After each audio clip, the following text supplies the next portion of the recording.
Dans le silence glacé entre Mars et Jupiter, un objet ancien a commencé à parler, non pas avec des signaux radio, non pas avec des lumières artificielles, mais avec des molécules. Des signatures spectrales précises, mesurées, confirmées. Et ce qu'elles révèlent à propos du 3I Atlas ne devrait, en théorie, pas être possible. Abonnez-vous à Cosmos Ultime, laissez un like et dites-nous quel fait vous a le plus intéressé. Au cours des dernières semaines, les données croisées du télescope spatial James Webb et de la mission infrarouge SFEREX ont exposé un phénomène troublant. Ce visiteur interstellaire, identifié comme 3I Atlas, ne se comporte pas comme un simple amas de glace primitive. Il suit une séquence chimique inversée, une chronologie d'émission qui défie les lois établies de la sublimation.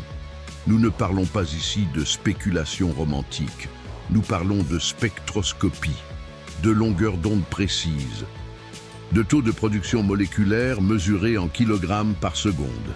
Les signatures sont nettes, dioxyde de carbone, monoxyde de carbone, vapeur d'eau et, plus tard, contre toute attente, méthane et molécules organiques complexes. Le problème n'est pas leur présence, le problème est le moment où elles apparaissent. En août 2025, alors que 3I Atlas évoluait entre les orbites de Jupiter et de Mars, SFEREX a capturé son premier spectre détaillé. L'image chimique était cohérente avec un objet formé dans les régions externes d'un autre système stellaire, riche en CO2, en CO, pauvre en eau. Un profil sec, froid, cohérent. Mais une absence surprenait, aucun méthane détectable. Or, le méthane est une molécule hyper volatile. Elle s'évapore à des températures extrêmement basses. Théoriquement, si le Soleil était suffisamment proche pour libérer du monoxyde de carbone, il aurait dû libérer le méthane bien avant. Pourtant, rien. Le 29 octobre 2025, 3I Atlas atteint son périhélie à environ 203 millions de kilomètres du Soleil. Une plongée dans une zone où la radiation solaire peut vaporiser la glace en surface en quelques heures. Le comportement observé reste classique. L'activité diminue ensuite progressivement à mesure que l'objet s'éloigne.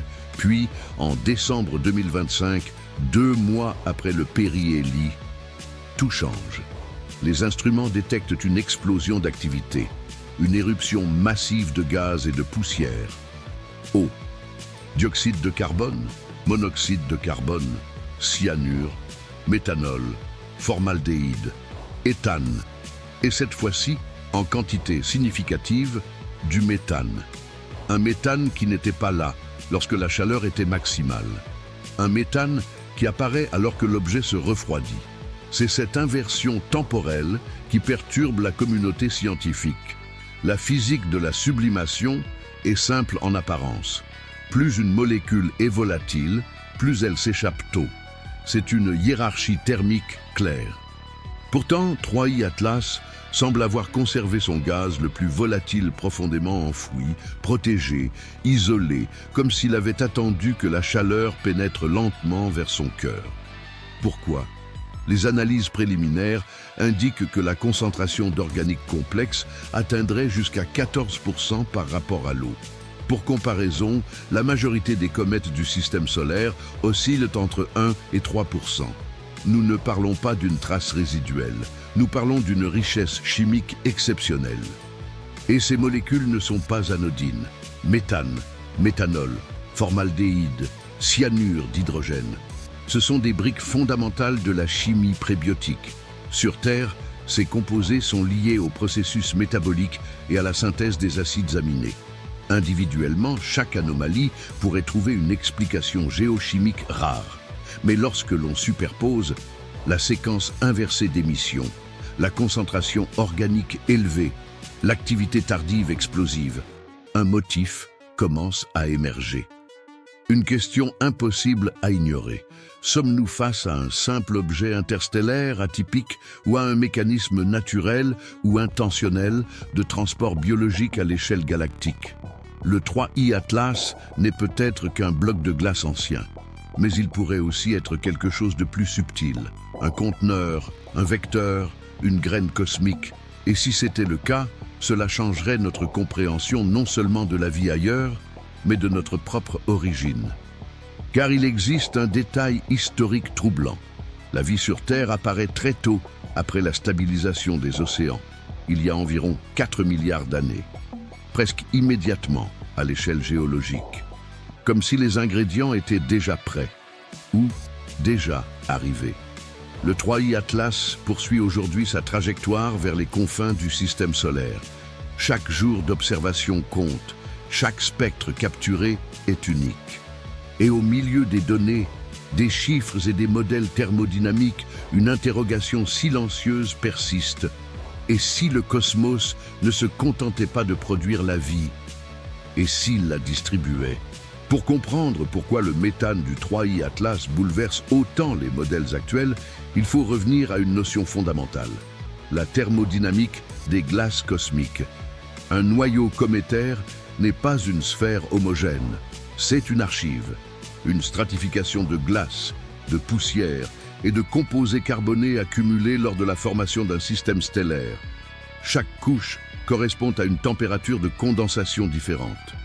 Plus une molécule est volatile, plus elle gèle loin de l'étoile et plus elle s'évapore facilement lorsque la chaleur augmente. Dans un scénario classique, l'ordre d'éjection suit une logique précise. D'abord les hypervolatiles comme le monoxyde de carbone, ensuite le méthane, puis le dioxyde de carbone, enfin l'eau, beaucoup plus stable. C'est une séquence prédictible, mesurable, vérifiée sur des dizaines de comètes du système solaire. Or, 3i Atlas inverse partiellement cette hiérarchie. Les données infrarouges obtenues par SFEREX en août 2025 montrent clairement la présence de monoxyde de carbone sans trace de méthane détectable. Cela signifie que la surface du noyau avait déjà atteint des températures suffisantes pour sublimer le CO, qui possède une température de sublimation autour de 25-30 Kelvin dans le vide spatial. Le méthane, lui, commence à se sublimer à des températures similaires, voire légèrement plus élevées selon la pression et la matrice de glace. En théorie, les deux devraient apparaître simultanément, mais ce ne fut pas le cas. Ce détail suggère une structure interne complexe. Soit le méthane était absent des couches superficielles, soit il était piégé dans une matrice plus profonde, enfermé dans des glaces amorphes capables de retenir des gaz volatiles pendant des millions, voire des milliards d'années. Les glaces amorphes, contrairement aux glaces cristallines, possèdent une structure désordonnée. Elles peuvent emprisonner des molécules dans des microcavités. Lorsque la température augmente progressivement, ces cavités s'effondrent et relâchent soudainement leur contenu. Ce phénomène est connu en laboratoire. Mais ici, l'ampleur observée dépasse les modèles standards. En décembre 2025, la production de méthane atteint un niveau estimé équivalent à 14% de la production d'eau. Ce ratio est colossal. Les comètes comme 67P, Churyumov-Gerasimenko, étudiées par la mission Rosetta, présentaient des proportions bien inférieures. Qu'est-ce que cela implique? Soit 3i Atlas s'est formé dans une région extrêmement riche en composés carbonés, peut-être dans le disque externe d'une étoile particulièrement froide, soit son intérieur a subi une transformation chimique prolongée pendant son voyage interstellaire.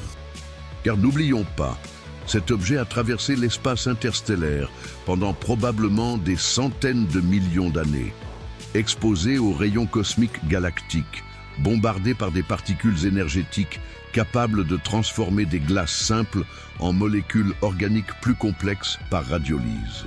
Des expériences en laboratoire montrent que l'irradiation prolongée d'un mélange eau-méthane-ammoniac peut produire des hydrocarbures plus lourds, des alcools, des aldéhydes.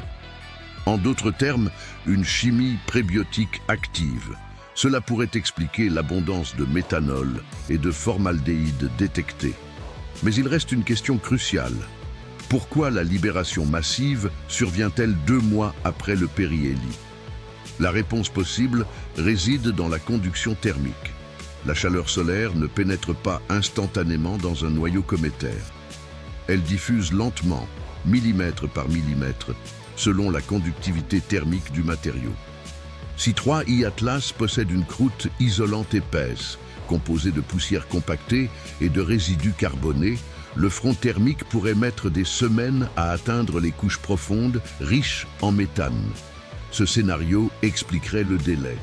Mais les modèles numériques indiquent qu'un tel retard nécessite une structure très spécifique. Faible conductivité thermique, forte porosité interne, compartimentage de cavités riches en gaz.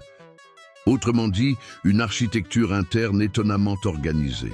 Les images infrarouges capturées entre le 8 et le 15 décembre 2025 renforcent cette idée.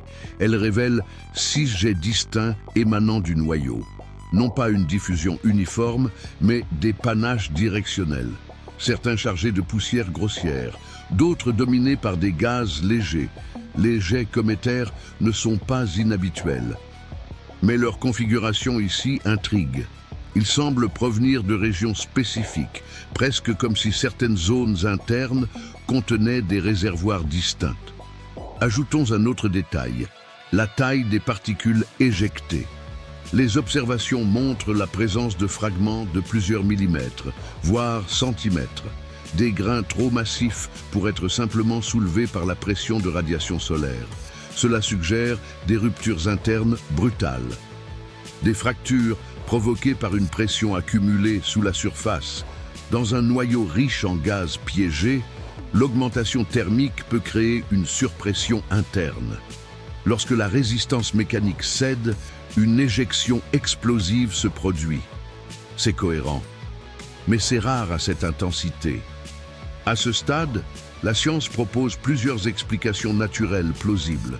Glace amorphe profonde, libérant tardivement leur gaz, transformation chimique par irradiation cosmique, faible conductivité thermique retardant la sublimation interne, hétérogénéité structurale, issue de sa formation. Toutes sont valides. Aucune n'est impossible. Mais ensemble, elles dessinent un objet beaucoup plus complexe qu'une simple boule de glace errante. Et c'est ici que le débat quitte le domaine purement thermique pour entrer dans une question plus large, celle du transport interstellaire de matière organique. Car si 3i Atlas transporte naturellement des concentrations élevées de molécules prébiotiques, alors il devient un vecteur potentiel de chimie fertile entre les systèmes stellaires. La panspermie, l'idée que la vie ou ses briques élémentaires puissent voyager d'un monde à l'autre, n'est pas une théorie marginale. Des météorites martiennes retrouvées sur Terre prouvent que des roches peuvent survivre à l'éjection planétaire, au voyage spatial et à l'entrée atmosphérique. Des simulations montrent que des micro-organismes peuvent survivre protégés à l'intérieur de roches, à condition que la température interne ne dépasse pas certains seuils. Le 3i Atlas, avec sa masse estimée de plusieurs centaines de mètres de diamètre et sa vitesse d'environ 60 km/s, possède l'énergie nécessaire pour parcourir la galaxie pendant des millions d'années. Il n'a pas besoin d'être artificiel pour être un transporteur. Il suffit qu'il conserve, qu'il protège, qu'il délivre. Et c'est précisément ce que sa chimie semble indiquer. Une préservation profonde, suivie d'une libération séquencée. La question n'est donc plus seulement « pourquoi le méthane apparaît-il tardivement ?» La question devient « que transportait-il réellement dans ses couches internes avant que la chaleur solaire ne les atteigne ?» Car parfois, comprendre un objet interstellaire, ce n'est pas seulement analyser sa composition, c'est accepter que chaque molécule qu'il libère est peut-être un fragment d'histoire d'un autre système stellaire, une archive chimique d'un monde que nous ne verrons jamais. Et si cette archive contient plus que de la glace, alors nous sommes face à quelque chose d'extraordinaire, pas nécessairement artificiel, mais profondément cosmique et potentiellement biologique. Il existe un moment, en science, où les chiffres cessent d'être abstraits, ils deviennent vertigineux, 14%. Ce n'est pas seulement un ratio chimique, c'est une signature, une densité d'organique complexe rarement observée dans un objet aussi primitif. Si 3i Atlas s'était contenté de suivre un comportement thermique inhabituel, la discussion serait restée confinée aux colloques spécialisés. Mais ce qu'il montre va plus loin. Ils transportent une chimie riche, concentrée, presque structurée. Revenons à cette idée de stratification. Imaginez le noyau comme une bibliothèque gelée. Chaque couche conserve l'histoire d'une époque différente. La surface, exposée pendant des éons aux rayons cosmiques galactiques, aurait été transformée chimiquement, durcie, appauvrie en volatile. En profondeur, protégée du bombardement énergétique, les glaces auraient conservé leur composition originelle. Philippe Corngu, astrophysicien à Caltech, propose justement ce scénario. Une croûte irradiée surmontant un cœur intact. Lorsque la chaleur solaire pénètre enfin cette croûte, elle atteint un réservoir chimique préservé depuis la formation du système d'origine. Cette explication est solide, prudente, scientifiquement cohérente, mais elle ne dissipe pas tout, car les observations montrent autre chose. Une organisation directionnelle. 6 jets distincts, des panaches non sphériques. Une asymétrie marquée. Un noyau cométaire typique éjecte de manière relativement diffuse, selon la rotation et l'illumination solaire. Ici, certains jets semblent émerger de régions spécifiques, presque comme si des compartiments internes distincts ventilaient leur contenu indépendamment. Le mot compartiment n'est pas poétique. Il apparaît dans les descriptions techniques pour évoquer des cavités internes isolées, des poches de gaz sous pression. Lorsque ces poches cèdent, elles projettent non seulement des gaz fins, mais aussi des fragments plus massifs, des grains millimétriques, parfois centimétriques, trop lourds pour être simplement soufflés par la pression radiative. Cela suggère des fractures internes soudaines, des ruptures structurelles, comme si l'objet se fissurait de l'intérieur. Encore une fois, cela peut être naturel. Les différences de dilatation thermique entre couches peuvent provoquer des contraintes mécaniques importantes. Mais la combinaison de tous ces éléments, richesse organique, délai thermique, jets compartimentés, fragments massifs, crée un portrait étonnamment complexe. Et c'est ici que la discussion s'élargit. Car même si 3i Atlas n'est qu'un produit naturel, il démontre quelque chose de fondamental. La matière organique peut voyager intacte entre les étoiles. La panspermie n'est plus seulement une hypothèse philosophique, elle repose sur des bases expérimentales. Des bactéries terrestres ont survécu à des expositions prolongées au vide spatial. Des spores ont résisté aux radiations sous protection rocheuse. Des météorites martiennes trouvées sur Terre prouvent qu'un échange de matière entre planètes est physiquement possible. À l'échelle galactique, les distances sont immenses, mais le temps l'est aussi. Un objet comme 3i Atlas, voyageant à environ 60 km par seconde, pourrait traverser des années-lumière en quelques dizaines de milliers d'années. À l'échelle cosmique, c'est un clignement d'œil. Et si une civilisation avancée avait compris cela? L'astrophysicien Avi Loeb a souvent rappelé que l'envoi de micro-organismes est infiniment plus simple que l'envoi d'êtres humains. Pas besoin de propulsion relativiste. Pas besoin de vaisseau habitable, il suffit d'un vecteur naturel. Un astéroïde interstellaire est déjà un véhicule gratuit. Il suffit d'y déposer une charge. Techniquement, l'humanité possède déjà les capacités nécessaires pour intercepter un objet similaire et y implanter une capsule biologique protégée, accompagnée d'une source thermique radioactive pour maintenir une activité minimale. Le coût serait élevé, mais pas astronomique, comparable à celui d'un grand projet architectural terrestre. Si nous pouvons l'envisager aujourd'hui, qu'en est-il d'une civilisation vieille de plusieurs milliards d'années? Il ne s'agit pas d'affirmer que 3i Atlas est artificiel, les données ne le prouvent pas. Mais il faut reconnaître que le concept de panspermie dirigée n'est pas physiquement impossible. Et surtout, il présente un avantage considérable par rapport aux signaux radio. Les ondes électromagnétiques se dissipent. Elles exigent une synchronisation temporelle. Elles nécessitent que 2 civilisations soient actives au même moment. La vie, elle, est autoréplicative. Si vous semez des micro-organismes sur une planète habitable, ils n'ont pas besoin de comprendre d'où ils viennent. Ils se multiplient, ils évoluent, ils s'adaptent. Et peut-être des milliards d'années plus tard, ils lèvent les yeux vers le ciel et se posent la même question que nous. Sommes-nous seuls? ce scénario transforme le silence cosmique. Peut-être que l'absence de signaux radio n'est pas un vide. Peut-être est-ce une stratégie. Les civilisations les plus avancées ne transmettent pas de messages. Elles transmettent la vie. Et cela nous ramène à la Terre. La vie apparaît ici très tôt après la fin du bombardement intense tardif. À peine quelques centaines de millions d'années après la formation des océans, les premières traces biologiques émergent. Cette rapidité intrigue les biologistes. La chimie prébiotique est complexe. La transition vers la première cellule autoréplicative représente un saut gigantesque, à moins que ce saut ne se soit pas produit entièrement ici. Si un objet riche en organique, semblable à 3I Atlas, avait croisé la Terre primitive il y a 4 milliards d'années, il aurait pu déposer une cargaison moléculaire avancée, un kit chimique prêt à évoluer. Nous serions alors les héritiers d'un événement cosmique ancien, le résultat d'un transfert interstellaire oublié. Ce n'est pas une affirmation. C'est une possibilité logique. Et le plus fascinant, c'est que 3I Atlas pourrait être en train de faire, ailleurs, ce qui aurait été fait ici. Il s'éloigne maintenant du Soleil. Il traversera la région de Jupiter en mars 2026. L'interaction gravitationnelle pourrait modifier sa structure interne, exposer de nouvelles couches, déclencher d'autres émissions. Chaque observation supplémentaire ajoutera une pièce au puzzle.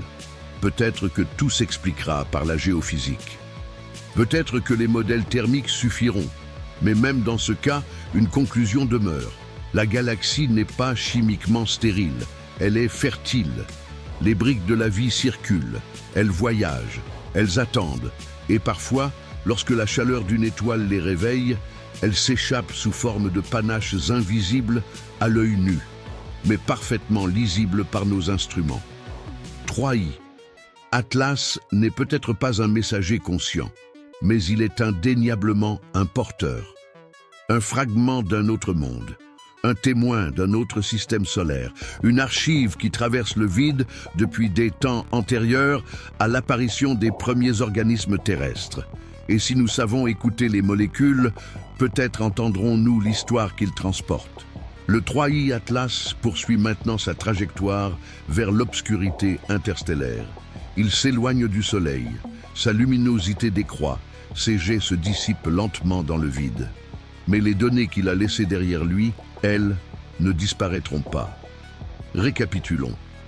Un objet venu d'un autre système stellaire, une signature chimique riche en composés organiques, une concentration atteignant jusqu'à 14% par rapport à l'eau, une séquence d'émissions inversées, où le méthane apparaît après le monoxyde de carbone, des jets directionnels suggérant des cavités internes distinctes, des fragments massifs éjectés comme si des pressions internes s'étaient accumulées pendant des milliards d'années. Pris isolément, chaque élément possède une explication plausible. Ensemble, ils forment un ensemble cohérent, mais troublant. La science avance avec prudence, et elle a raison. Les revendications extraordinaires exigent des preuves extraordinaires. Rien à ce stade ne prouve que 3I Atlas transporte la vie. Rien ne démontre qu'il s'agit d'un artefact artificiel. Les modèles thermiques, la radiolyse cosmique, les glaces amorphes, la conduction lente de la chaleur offrent des explications robustes. Mais il serait tout aussi malhonnête d'ignorer ce que ces observations révèlent avec certitude.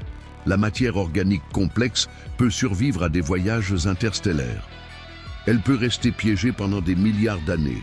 Elle peut être libérée au passage d'une étoile. Autrement dit, les briques de la vie circulent naturellement entre les systèmes stellaires. Et cela, à lui seul, est révolutionnaire. Car si la chimie prébiotique voyage déjà à l'échelle galactique, alors la vie pourrait ne pas être un accident isolé.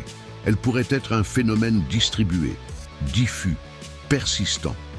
Peut-être que la galaxie ne résonne pas de signaux radio parce que les civilisations avancées ont choisi une autre forme d'immortalité. Non pas transmettre un message, mais transmettre une possibilité, une graine. Imaginez une civilisation ancienne, confrontée à la mort future de son étoile. Elle comprend que toute structure technologique disparaîtra. Mais la vie peut continuer ailleurs. Il suffit d'un vecteur, d'un fragment rocheux, d'un noyau glacé capable de protéger une charge biologique. L'objet dérive alors dans la nuit cosmique, des millions d'années, peut-être des milliards, jusqu'à croiser une étoile jeune, une planète habitable. La chaleur libère son contenu, la vie recommence. Et des milliards d'années plus tard, une espèce consciente émerge. Elle construit des télescopes, elle analyse un objet interstellaire, elle découvre une signature chimique étrange. Elle se demande si elle est seule. Et peut-être ne réalise-t-elle jamais qu'elle est elle-même la réponse. La vie sur Terre apparaît rapidement après que les conditions deviennent favorables. Cette rapidité reste un mystère partiel. Peut-être que la chimie locale suffisait, peut-être. Mais peut-être aussi qu'un messager ancien a accéléré le processus. Nous sommes faits de carbone forgé dans des étoiles mortes, nous le savons. Mais peut-être sommes-nous aussi les descendants d'une semence cosmique. Le 3i Atlas ne prouve rien. Mais il ouvre une porte. Il nous force à envisager que la galaxie n'est pas un désert froid ponctué d'oasis rares, mais un écosystème à grande échelle où les molécules voyagent, s'assemblent, persistent. Même si toutes les anomalies trouvent une explication géophysique classique, une vérité demeure. La frontière entre astronomie et biologie devient de plus en plus fine. Nous n'étudions plus seulement des roches, nous étudions des archives chimiques susceptibles de porter l'histoire de la vie. Dans les mois à venir, d'autres observations affineront les modèles. Peut-être que l'interaction gravitationnelle avec Jupiter révélera de nouvelles couches. Peut-être que les émissions se stabiliseront, confirmant un simple comportement thermique atypique. Quoi qu'il arrive, 3i Atlas aura accompli quelque chose d'essentiel. Il nous aura rappelé que l'univers est plus inventif que nos hypothèses, plus patient que nos civilisations, plus vaste que notre imagination. Et que la question fondamentale, sommes-nous seuls, ne trouvera peut-être pas sa réponse dans un signal radio lointain, mais dans une analyse spectrale, dans une molécule, dans un panache invisible, révélant une chimie inattendue. Le méthane tardif de 3i Atlas est peut-être une curiosité thermique, ou peut-être est-il le murmure d'un cycle cosmique plus grand, un cycle où la vie ne naît pas une seule fois, mais circule. Si un jour nous découvrons que la panspermie est réelle, alors nous aurons une responsabilité immense. Continuer le cycle, préserver la conscience, devenir, à notre tour, jardinier stellaire. Car l'immortalité d'une civilisation ne réside peut-être pas dans ses monuments, mais dans sa capacité à transmettre la vie au-delà de sa propre extinction. Le 3i Atlas s'éloigne, ses secrets retournent vers l'ombre interstellaire. Mais une chose est certaine, désormais lorsque nous observerons un objet venu d'ailleurs, nous ne verrons plus seulement une roche glacée. Nous verrons une possibilité, un miroir, peut-être même un souvenir. Abonnez-vous à Cosmos Ultime, laissez un like et dites-nous quel fait vous a le plus intéressé.